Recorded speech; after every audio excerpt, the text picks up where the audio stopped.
All right, now that you've got your body ready to go and you understand the difference between address and impact, it's time to get the club moving and let the golf ball get in the way of this. So address, the shaft is vertical, fractionally forward leaning.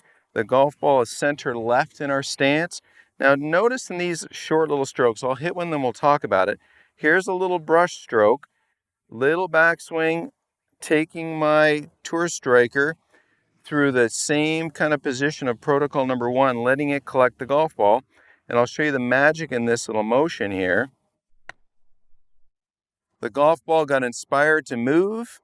That little pivot move took the golf club from an address position, rhythmically developed a backswing, and then my pivot could deliver impact into this short little follow through.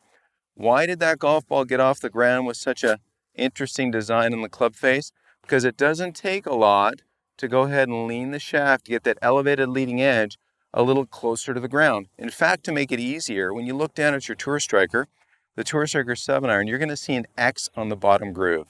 That X is at the equator of the golf ball. And that little event, that little shot that I just hit right there, when the golf club is lagging behind the hands and our pivot delivers the golf club, that X gets closer to the ground. So it really helps if your intent is focused on how a backswing has a little bit of fluidity, relaxation in the hands. We get into this impact position by letting our trail wrist bend back, our lead wrist go from its bend to flattening, and then our pivot delivers that magical impact condition into this short little strike. And what I want you to recognize as well is the tour striker has a very rounded flange.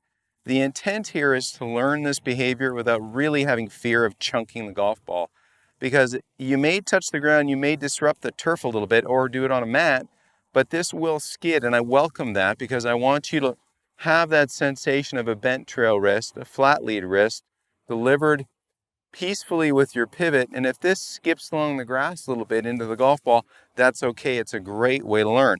So protocol number 2, the golf ball is center left in our stance. The club is not resting on the ground.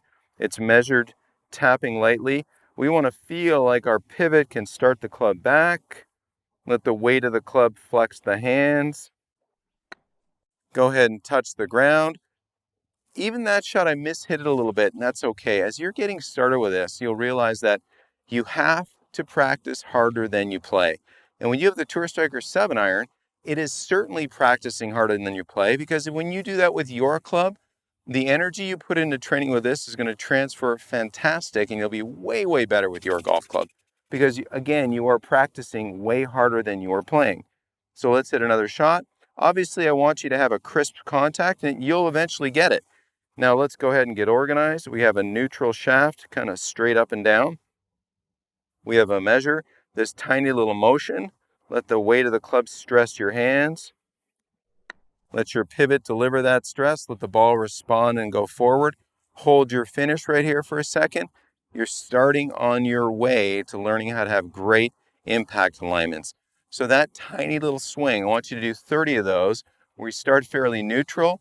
Let the rhythm of your rotation, your backswing, take the club back. Feel the club stress your hands. Let your pivot deliver that into this short little follow through. You're on your way to some great impact alignments. Let's move on to protocol number 3.